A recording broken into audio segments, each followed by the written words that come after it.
Hello friends, ನಮಸ್ಕಾರ ಎಲ್ರಿಗೂ. Welcome back to my channel.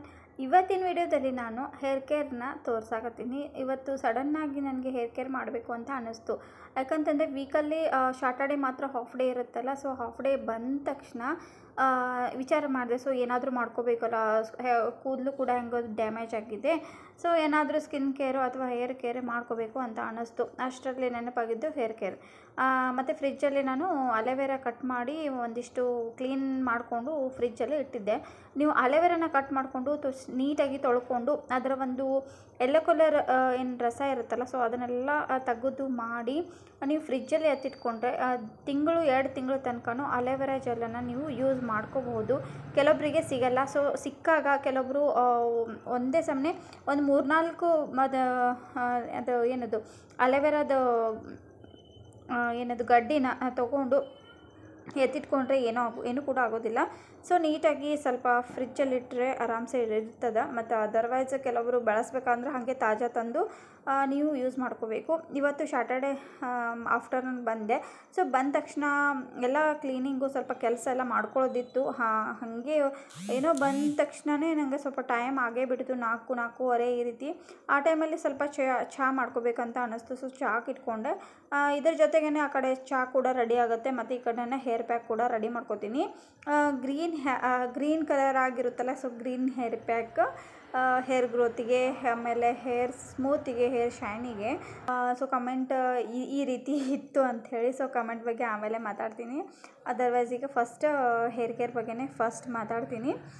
Okay, ಇದನ್ನು ಈಗ ನೀಟಾಗಿ ಕಟ್ಕೊಂಡು ಎತ್ತಿಟ್ಕೊಂಡಿದ್ದೆ. ಸೊ ಫ್ರಿಜ್ಜಲ್ಲಿ ಇದನ್ನು ತೆಗೆದಿಟ್ಟು ಇನ್ನೊಮ್ಮೆ ವಾಶ್ ಮಾಡಿಕೊಂಡು ಸೈಡಿಗೆ ಇರ್ತಾವಲ್ಲ, ಸೊ ಮುಳ್ಳೆಲ್ಲನ ತೆಗೆದು ಅದನ್ನು ನೀಟಾಗಿ ಜೆಲ್ ರೀತಿ ಬರುತ್ತಲ್ಲ, ಅದು ಜೆಲ್ ರೀತಿ ಈ ರೀತಿ ಕಟ್ ಮಾಡಿಕೊಂಡು ನಾನು ತೆಗೆದಿಟ್ಕೋತೀನಿ. ಅದರ್ವೈಸ್ ನೀವು ಚಮಚಲ್ಲೇ ಇದು ನೀಟಾಗಿ ತಗೊಂಡ್ರು ಬರುತ್ತೆ. ಬಟ್ ನಾನು ಈ ರೀತಿ ತಗೊಂಡೆ ಅಷ್ಟೇ. ಇದನ್ನು ನಾನೀಗ ಮಿಕ್ಸಿ ಜಾರಿಗೆ ಹಾಕೋತೀನಿ. ನೀಟಾಗಿ ಈ ರೀತಿ ತಕ್ಕೊಂಡು ಅಲೆವೆರಾ ನೀವು ಫೇಸಿಗೆ ಕೂಡ ಯೂಸ್ ಮಾಡ್ಬೋದು. ಮತ್ತು ಕೆಲವೊಬ್ಬರು ಹೆಲ್ತಿಗೋಸ್ಕರ ಏನೋ ತಿಂತಾರೆ, ಅದು ನನಗೆ ಅಷ್ಟೊಂದು ಗೊತ್ತಿಲ್ಲ ಡೀಟೇಲಾಗಿ. ಬಟ್ ಸ್ಕಿನ್ಗೆ ಕೂಡ ಹಚ್ಕೋತಾರೆ, ಕೈಗೆ ಎಲ್ಲಿ ಸನ್ ಟ್ಯಾನ್ ಎಲ್ಲಿ ಆಗಿದೆಯಲ್ಲ, ಸೊ ಅಲ್ಲೆಲ್ಲ ಹಚ್ಕೊಂಡ್ರೆ ಸನ್ ಟ್ಯಾನ್ ರಿಮೂವ್ ಆಗ್ತದೆ. ಇದನ್ನು ಕಟ್ ಮಾಡಿದ್ದನ್ನು ಬಿಸಾಕೋಂಗಿಲ್ಲ. ಸೊ ಕೈಗೆ ಮತ್ತು ಕಾಲಿಗೆ ನೀಟಾಗಿ ಬೆನ್ನಿಗೆ ಹಚ್ಕೊಂಡ್ರೆ ಸೊ ಸನ್ ಟ್ಯಾನ್ ಎಲ್ಲಿ ಇರುತ್ತಲ್ಲ, ಸೊ ಎಲ್ಲ ಕ್ಲಿಯರಾಗಿ ವೈಟ್ ಆಗ್ತೈತಿ.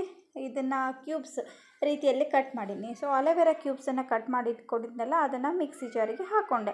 ಸೊ ಇದಾದಮೇಲೆ ಇದ್ರ ಜೊತೆ ನಾನು ತಾಜಾ ಕರಿಬೇವನ್ನ ತೊಗೊಂಡಿನಿ. ಇದು ನಮ್ಮ ಗಿಡದಲ್ಲೇ ಬೆಳ್ತದೆ.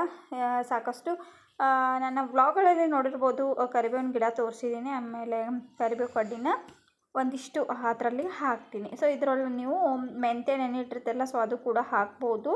ಇಲ್ಲಿ ನಾನು ಮೆಂತ್ಯ ನೆನೆ ಇಟ್ಟಿದ್ದಿಲ್ಲ, ಸೊ ಹಾಕಲಿಲ್ಲ. ಅದರ ಬದಲಾಗಿ ನಾನು ಇಲ್ಲಿ ದಾಸವಾಳದ ಹೂವನ್ನ ತೊಗೊಂಡಿನಿ. ಒಂದು 4-5 ನನಗೆ ಸಿಕ್ಕಿದ್ವು. ಸೊ ದಾಸವಾಳ ಹೂವುದು ಎಲೆ ಮತ್ತು ಇದು ಹೂವನ್ನು ಕೂಡ ಹಾಕ್ಬೋದು.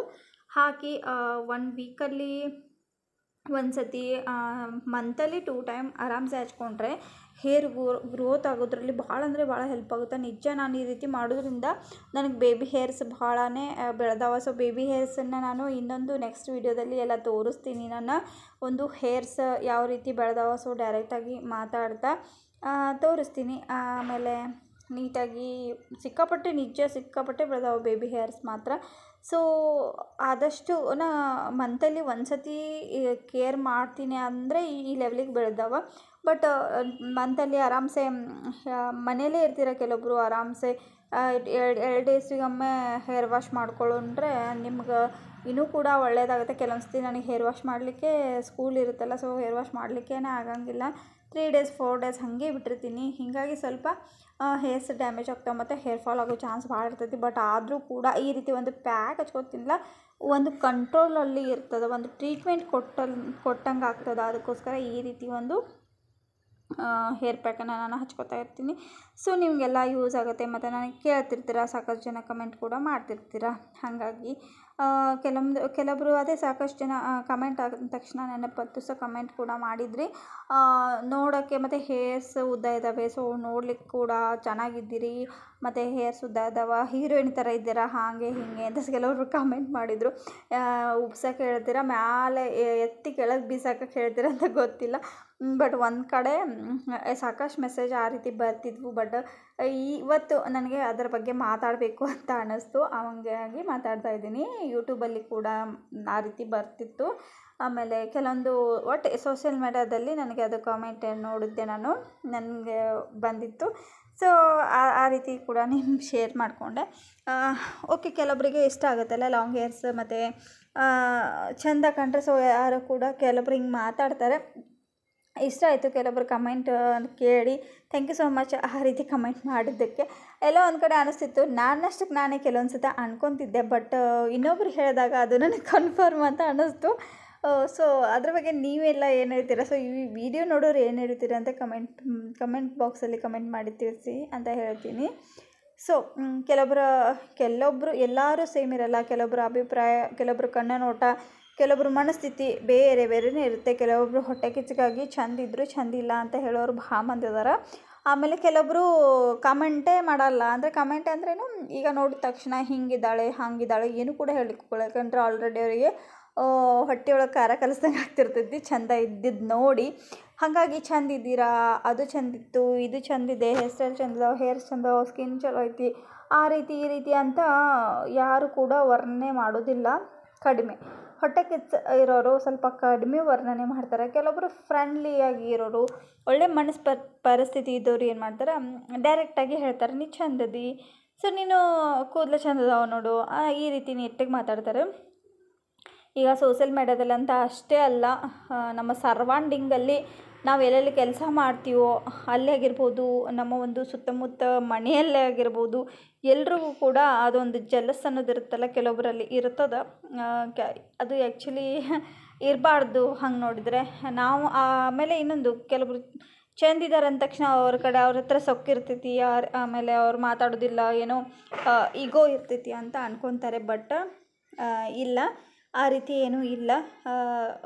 ನಾವು ಆ್ಯಕ್ಚುಲಿ ನಮ್ಮಂಥವ್ರೆ, ಅಂದರೆ ಕೆಲವೊಬ್ರು ಚೆಂದ ಇರ್ತಾರಲ್ಲ, ಅವ್ರು ಏನು ತಿಳ್ಕೊತಾರೆ, ಚೆಂದ ಇದ್ದಾಳೆ ಇವಳು ಮಾತಾಡಲ್ಲ ಹಾಗೆ ಹಿಂಗೆ. ಬಟ್ ನನಗೆ ಕೆಲವೊಬ್ರು ಅಂತಾರೆ, ಸಾಕಷ್ಟು ಮಂದಿ ಅಂದಾರೆ ನಾನು ಚಂದದೀನಿ ಅಂತ. ನಾನು ಜಂಬ ಕಚ್ಕೋತಿಲ್ಲ, ಮತ್ತು ನಾನು ನಿಮಗೆ ಡೈರೆಕ್ಟಾಗೂ ಹೇಳ್ತಿಲ್ಲ ನಾನು ಭಾಳ ಚಂದದೀನಿ ಹಾಂಗೆ ಹಿಂಗೆ ಅಂತೇಳಿ. ನಾನು ಸುಮ್ಮನೆ ಕ್ಯಾಶುವಲ್ ಆಗಿ ಹೇಳ್ತಿದ್ದೀನಿ. ನನಗೆ ಚಂದದೀನಿ ಅಂದ ತಕ್ಷಣ ಕೆಲವೊಬ್ಬರು ಮಾತಾಡೋಕ್ಕೆ ಹೋಗೋದಿಲ್ಲ, ದೂರ ಇರ್ತಾರೆ. ಅದು ಏಕೋ ಏನೋ ಗೊತ್ತಿಲ್ಲ. ನಾನಂತರೂ ಆ ರೀತಿ ಪರಿಸ್ಥಿತಿ ನಂದಂತರೂ ಹಂಗಿರಂಗೆ ಇಲ್ಲ. ಎಲ್ಲರ ಜೊತೆ ಹಚ್ಕೋಬೇಕು, ಎಲ್ಲರ ಜೊತೆ ಮಾತಾಡಬೇಕು, ಎಲ್ಲರೂ ಬೇಕು ನನಗೆ. ಆ ರೀತಿ ಒಂದು ಪರಿಸ್ಥಿತಿ ನಂದು ಐತಿ. ಮತ್ತು ನಾನು ಕೆಲವೊಂದು ಟೆನ್ಷನ್ದಾಗನೇ ನನ್ನ ಪಾಡಿಗೆ ನಾ ಇರ್ತೀನಿ. ಕೆಲವೊಂದು ಪರಿಸ್ಥಿತಿ ಹಂಗಿರ್ತಾವೆ, ಮತ್ತು ಕೆಲಸನೂ ಭಾಳ ಇರ್ತಲ್ಲ. ಸೊ ಆ ಟೈಮಲ್ಲಿ ಮಾತಾಡ್ಲಿಕ್ಕೆ ಹೋಗಲ್ಲ. ಬಟ್ ಅವ್ರೇನು ತಿಳ್ಕೊತಾರೆ ಗೊತ್ತಿಲ್ಲ. ಹಾಗಾಗಿ thank you so much. Thanks for the watching. Take care. Bye. ಇಷ್ಟೊತ್ತು ನಾನು ಮಾತು ಕೇಳಿಸ್ಕೊಂಡಿದ್ದಕ್ಕೆ.